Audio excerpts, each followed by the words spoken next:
Pneumonia कितना घातक हो सकता है, कितना जानलेवा हो सकता है? जब कोई भी इंसान, हम लोग सांस हर वक्त ले रहे होते हैं, सांस के रास्ते से आपके शरीर के अंदर बैक्टीरिया आना, आपके शरीर में वायरसेस आना और ये फंगस आ जाना, और कुछ फंगस और बैक्टीरिया हमारे गले में भी हर वक्त होते हैं, तो वहाँ से थूक गलती से लंग्स में चले जाना। सब लोग, छोटे से छोटे बच्चे से लेकर बूढ़े तक, जवान तक, किसी को भी निमोनिया हो सकता है। तो क्या लक्षण दिखते हैं कि हमें पता लगे कि हाँ ये निमोनिया है? ये नॉर्मल खांसी या फेल्गम वाला ऐसा कुछ प्रॉब्लम है? अब पोल्यूशन बहुत है जी, तो क्या ये पोल्यूशन इसका एक और कारण है जी, जो इस सिचुएशन को और ज़्यादा घातक बना देता है?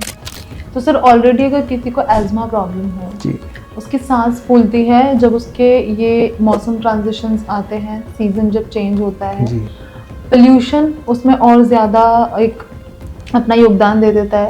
उसमें पर जब साथ में बुखार आ जाए, सांस फूलना, खांसी होना तो रिस्ट्रिक्टेड है कि आपको अस्थमा बढ़ रहा है, एलर्जी बढ़ रही है, और जब उसमें साथ में बुखार आ जाए, खासकर बलगम आपका पीला या हरा या गंदा सा होने लग जाए,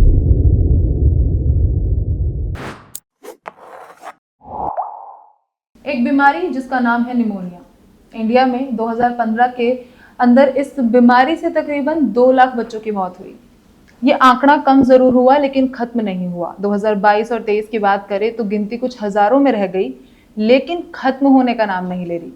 आज इस इंटरव्यू में हम निमोनिया और उससे जुड़ी बातों के बारे में बात करने वाले हैं, और उससे जुड़े कॉन्वर्सेशन के लिए हमारे साथ मौजूद हैं डॉक्टर निखिल मोदी, जो अपोलो हॉस्पिटल दिल्ली में पल्मोनोलॉजिस्ट हैं। Welcome sir, welcome to Health Wire Media.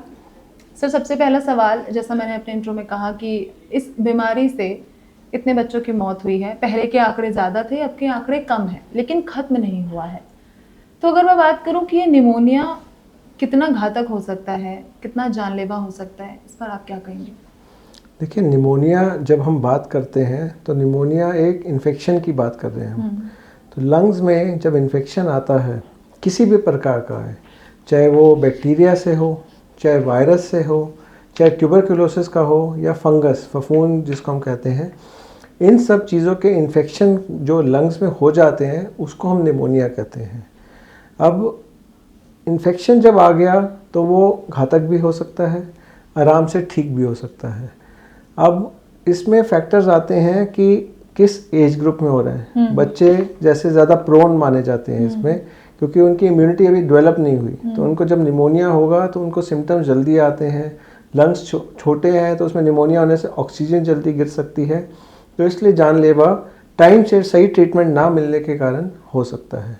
Sir, बहुत आसान शब्दों में अगर मैं पूछूं आपसे कि निमोनिया क्या होता है, कैसे होता है, और ये किस तरह बॉडी में डेवलप होता है, उस पर क्या कहेंगे? जब कोई भी इंसान, हम लोग सांस हर वक्त ले रहे होते हैं, सांस के रास्ते से आपके शरीर के अंदर बैक्टीरिया आना, आपके शरीर में वायरसेस आना और ये फंगस आ जाना, और कुछ फंगस और बैक्टीरिया हमारे गले में भी हर वक्त होते हैं, तो वहाँ से थूक गलती से लंग्स में चले जाना, उससे जब वो वहाँ पे इन्फेक्शन होता है, जो सूजन आती है, तो लंग एक सॉलिड बन जाता है। तो जहाँ हवा जानी चाहिए, हवा ना जाके वहाँ पे पूरा बलगम फंस जाता है, इन्फेक्शन फंस जाता है, तो उस प्रक्रिया को हम निमोनिया कहते हैं। तो जब वहाँ हवा नहीं जा पाती, वो होने के कारण इंसान को खांसी आती है, सांस फूलने लगता है, और ज़्यादा घातक होने पे वो ऑक्सीजन भी गिरने लग जाती है। तो उस स्टेज में जाके निमोनिया जानलेवा हो सकता है। एज बैरियर की अगर मैं बात करूं, जैसा हम निमोनिया खासकर बच्चों में ज़्यादा देखते हैं, ऐसा है कि बच्चों के अलावा भी कोई और एज ग्रुप इससे ग्रसित हो सकता है? देखिए, सब लोग, छोटे से छोटे बच्चे से लेकर बूढ़े तक, जवान तक, किसी को भी निमोनिया हो सकता है, और हम सब केसेस देखते हैं। कभी भी हो सकता है? कभी भी आपके किसी भी एज ग्रुप में निमोनिया हो सकता है। बच्चों में, क्योंकि एक तो बच्चे प्रिकॉशन कम ले सकते हैं, उनके लंग्स ज़्यादा सेंसिटिव हैं, उनकी बॉडी में इम्यूनिटी बिल्कुल डेवलप नहीं हुई, तो उनमें निमोनिया होने का चांस थोड़ा जल्दी होता है। ऐसे ही जो हम एल्डरली की बात करें, जो बूढ़े लोग हो जाते हैं, जिनको शुगर होती है, जिनकी इम्यूनिटी किसी और कारण से, जैसे कैंसर के ट्रीटमेंट में है, तो इन लोगों में भी इम्यूनिटी कम हो जाती है। और आपके लंग्स ऐसा ऑर्गन है जो हर वक्त सांस ले रहे हैं, तो बाहर की हवा अंदर जा रही है, तो आप डायरेक्टली एक्सपोज हैं बाहर के एनवायरनमेंट में, तो वहाँ से बैक्टीरिया और ये जाना सबसे इजी एरिया होता है, तो इसलिए आपको निमोनिया बहुत कॉमनली हो सकता है। बहुत कॉमन होता है। सर आम लक्षणों की अगर मैं बात करूं तो निमोनिया के क्या वो बहुत कॉमन सिम्टम्स होते हैं? बच्चे में आपने कहा कि पता जल्दी चल जाता है, और एल्डर्स और एडल्ट्स में आपने कहा कि थोड़ा सा मुश्किल होता है कंपैरेटिवली बच्चों के। तो वो क्या लक्षण दिखते हैं कि हमें पता लगे कि हाँ ये निमोनिया है, ये नॉर्मल खांसी या फेल्गम वाला ऐसा कुछ प्रॉब्लम नहीं है? सबसे पहले तो देखिए, जैसे आपने भी सही कहा कि अगर आपको गला खराब जुकाम भी होता है, वायरल गले में भी होता है, तब भी आपको खांसी आएगी, तब भी आपको बुखार आएगा। तो इस टाइम पे अगर आप देखें तो चाहे निमोनिया हो चाहे ऊपर का गले का इन्फेक्शन हो, सब में एक जैसे सिम्टम होते हैं। तो डिफरेंट अलग अलग इनको बताना बहुत मुश्किल हो जाता है। बच्चों में यूजुअली क्या होता है कि जैसे ही निमोनिया होता है तो उनकी पसलियाँ तेज चलने लग जाती हैं, और बुखार की वजह से बच्चे इतने लिथार्जिक टॉक्सिक हो जाते हैं कि बिल्कुल सुध-बुध खो के पड़े रहते हैं, सांस ज़्यादा फूलता है। तो जब ये लक्षण आ जाते हैं तो बच्चों में पकड़ने में आसानी होती है, और बच्चों में जो पेरेंट्स होते हैं वो भी थोड़ी लापरवाही नहीं करते, तो वो जल्दी डॉक्टर के पास चले जाते हैं। जबकि बड़े लोग खांसी ही तो है, चलने दो, तो चले जा रही है, इग्नोर कर देते हैं। तो वही जो शुरू में आसानी से ट्रीट होने वाली सिचुएशन होती है वो ख़राब हो जाती है, और तब निमोनिया होता है। तो यूजुअली बड़ों में जब तक ऑक्सीजन गिरना नहीं शुरू हो जाता, जब तक सांस नहीं फूल जाता, तब तक इसको ऊपर गले के नॉर्मल इन्फेक्शन से डिफरेंशिएट करना कई बार मुश्किल हो जाता है। सर कारण आपने बताए, अब कारण की अगर मैं बात करूं तो ये इन्फेक्शन है, हवा में है, और आपने कहा कि गले में भी मौजूद होता है। अब पोल्यूशन बहुत है जी, तो क्या ये पोल्यूशन इसका एक और कारण है जी, जो इस सिचुएशन को और ज़्यादा घातक बना देता है? अगर हम रिस्क फैक्टर की बात कर रहे हैं, जैसे मैं आपको बोल रहा था कि किसी को शुगर होगी तो उसको निमोनिया जल्दी होने का चांस है, तो पॉल्यूशन एक इस वक्त बहुत बड़ा रिस्क फैक्टर है। क्योंकि आप जब ये पॉल्यूशन की वजह से जितनी भी हार्मफुल गैसेस, पॉल्यूटेंट्स आप जब इनहेल करते हैं तो आपकी जो सांस के रास्ते की लाइनिंग होती है, जिसको म्यूकोजा कहते हैं, उसमें सूजन आ जाती है, उसमें म्यूकस फंसने लगता है, म्यूकस ज़्यादा बनने लगता है। तो जो ये म्यूकस फंसा हुआ होता है, ज़्यादा बनने लगता है, जो सूजा हुआ सांस की नलियाँ होती हैं, तो उसमें बैक्टीरिया ट्रैप ज़्यादा हो जाते हैं, बैक्टीरिया वहीं रुक जाते हैं, और वो धीरे धीरे और पनपते रहते हैं, और वो इन्फेक्शन इतना बढ़ जाता है कि वो निमोनिया में बदल जाता है। तो पॉल्यूशन तो एक बहुत ही बड़ा रिस्क फैक्टर है जिससे निमोनिया होने का चांस बढ़ता है। तो सर ऑलरेडी अगर किसी को एज़मा प्रॉब्लम हो जी, उसकी सांस फूलती है, जब उसके ये मौसम ट्रांजिशंस आते हैं, सीज़न जब चेंज होता है, जी, पोल्यूशन उसमें और ज़्यादा एक अपना योगदान दे देता है, और उसके बाद अगर किसी को निमोनिया हो जाए ठंड में जैसा आप बता रहे हैं, तो वो कंडीशन किसी के लिए कैसी हो सकती है, और वो कंडीशन क्या ठीक हो सकती है प्रॉपर तरीके से? निमोनिया ठीक हो सकता है, क्योंकि अगर उसको टाइम से एंटीबायोटिक्स मिल जाए तो आप निमोनिया को ठीक कर सकते हैं। पर जैसे आपने बोला कि एस्थमा के पेशेंट, एस्थमा के अलावा सीओपीडी, लंग फाइब्रोसिस, जिनके भी फेफड़े कमज़ोर होते हैं, तो ऑलरेडी लंग की कैपेसिटी कम होती है। इन लोगों में जब निमोनिया होता है तो उनकी ऑक्सीजन जल्दी गिरती है, ज़्यादा रफ्तार से गिरती है, और इसमें जो एस्थमा इटसेल्फ है और या सीओपीडी इटसेल्फ है, उसके सिम्टम भी ज़्यादा ख़राब होते हैं। तो उस वजह से उनका जो अटैक होता है निमोनिया की वजह से वो ज़्यादा सीवियर हो जाता है, और मोस्टली लोगों को फिर एडमिशन की ज़रूरत पड़ती है।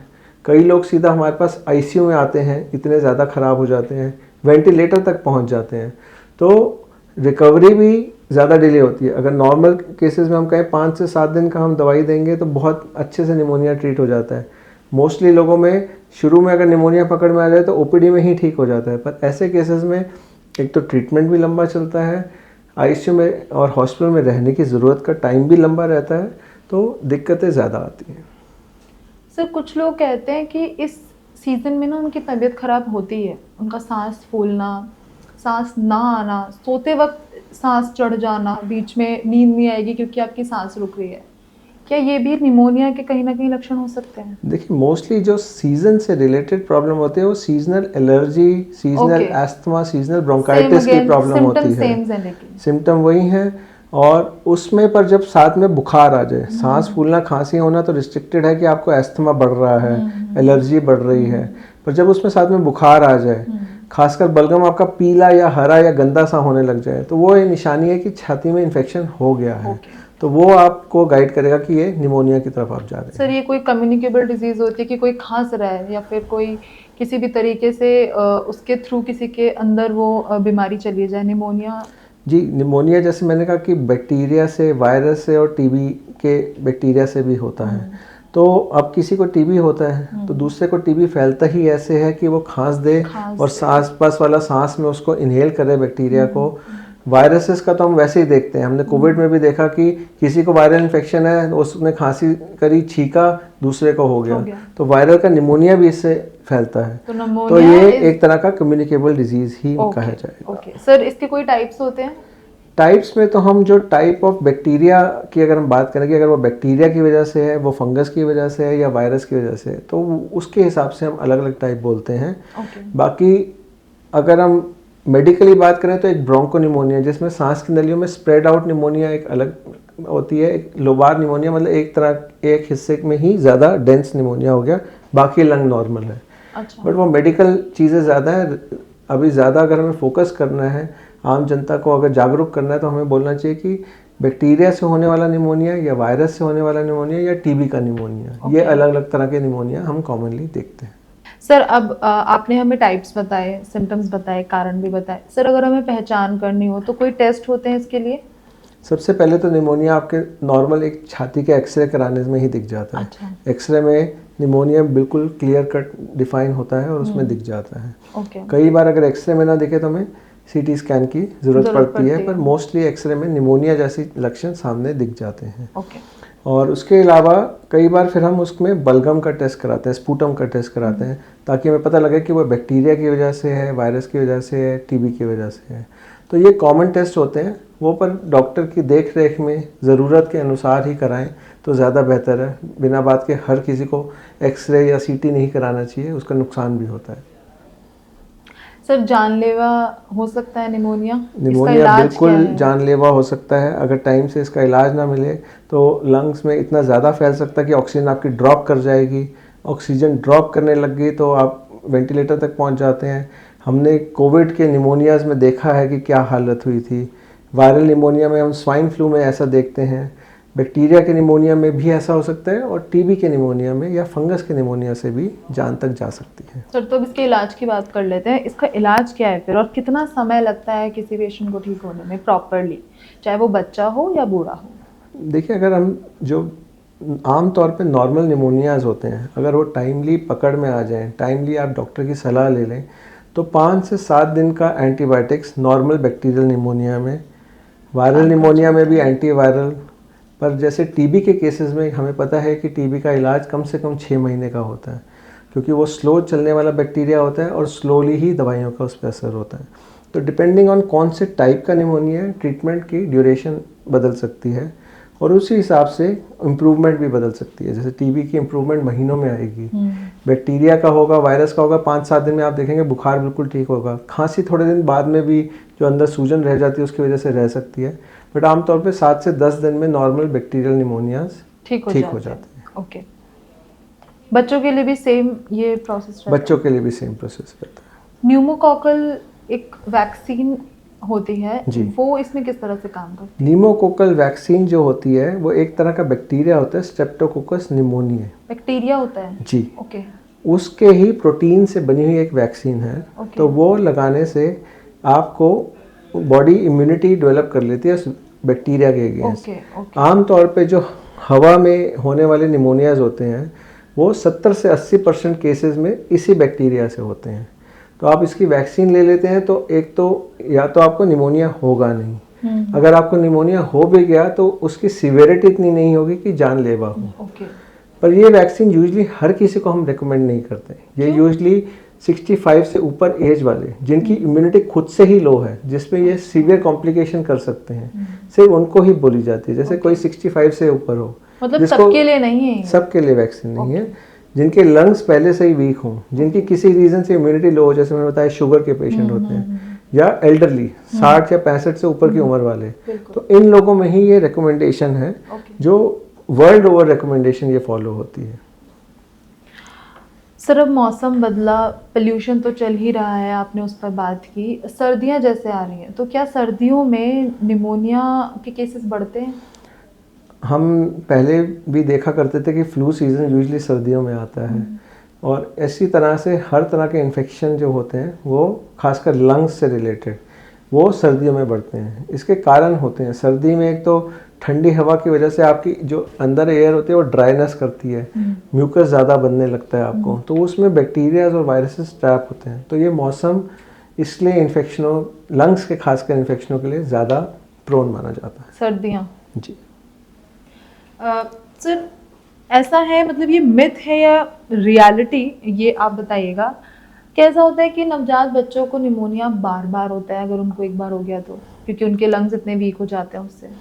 देखिए, बच्चों में लंग्स, चेस्ट, सांस के रास्ते के इन्फेक्शन ज़्यादा कॉमन होते हैं।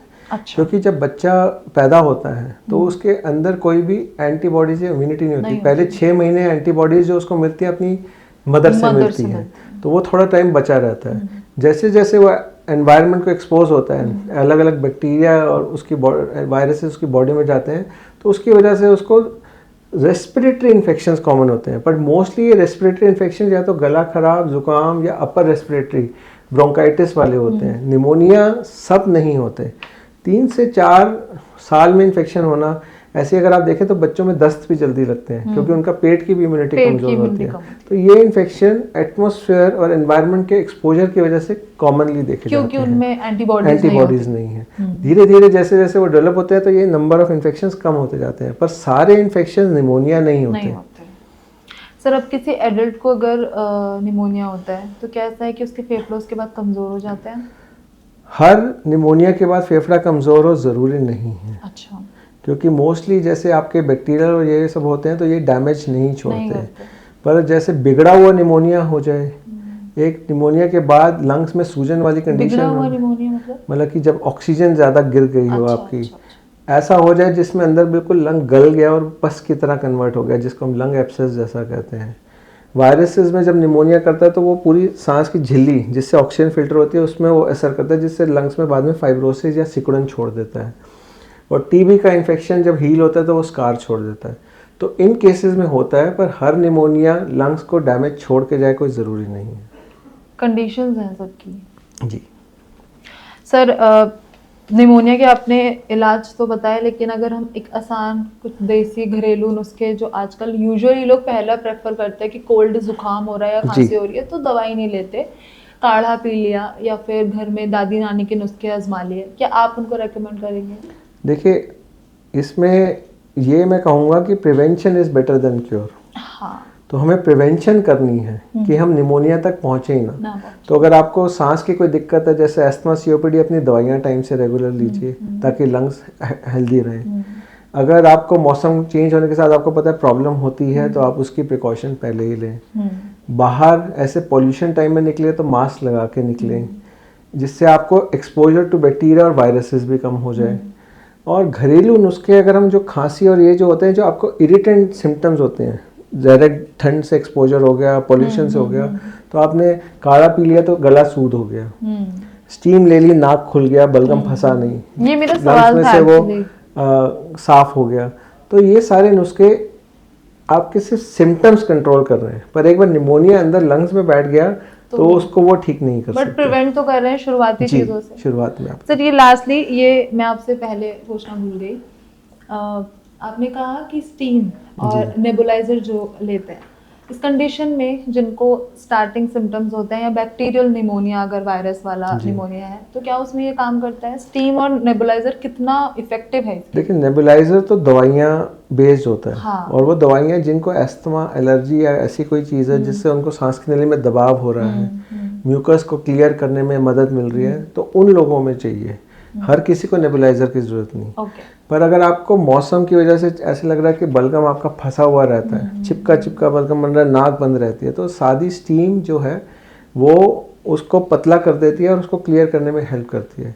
इसमें भी पर मैं कहूँगा कि कई लोग ओवरडू करते हैं, 4-5 मिनट की स्टीम ले ली ठीक है, पर जब आप 10-15 मिनट की लेते हैं तो वो इतनी गर्म स्टीम अंदर चली जाती है, वो अंदर खुद ही इन्फ्लामेशन कर देती है और वो आगे चल के वो और इन्फेक्शन को आपको प्रोन करती है, तो आप स्टीम लीजिए गैप में दिन में 2 से 3 बार, पर ज़्यादा से ज़्यादा 3 से 5 मिनट की, ये नहीं Not कि more आप than that. 15-20 मिनट स्टीम लिए जा रहे हैं। इनका कोई वक्त ऐसे डिसाइडेड, जैसे आपने स्टीम का बताया, तो नेबुलाइजर का भी ऐसा कोई वक्त होता है? वो यूजली अलग अलग नेबुलाइजर कितने घंटे के लिए असर करते हैं, वो अलग अलग नेबुलाइजर के लिए उस हिसाब से दवाई दी जाती है। जैसे अच्छा। कुछ नेबुलाइजर ऐसे होते हैं जो 12-12 घंटे का असर रहते हैं, तो सुबह शाम बहुत होते हैं। अच्छा। कुछ 4 से 6 घंटे में रिपीट करने पड़ते हैं। तो डिपेंडिंग ऑन कौन सी दवाई आपको देनी पड़ रही है, तो उस हिसाब से वो decide. Okay, thank you so much doctor. I hope pneumonia से रिलेटेड मैंने सारे ही क्वेश्चंस कवर कर लिए जी। जो हमारी ऑडियंस तक काफ़ी हेल्पफुल रहे। Thank you so much.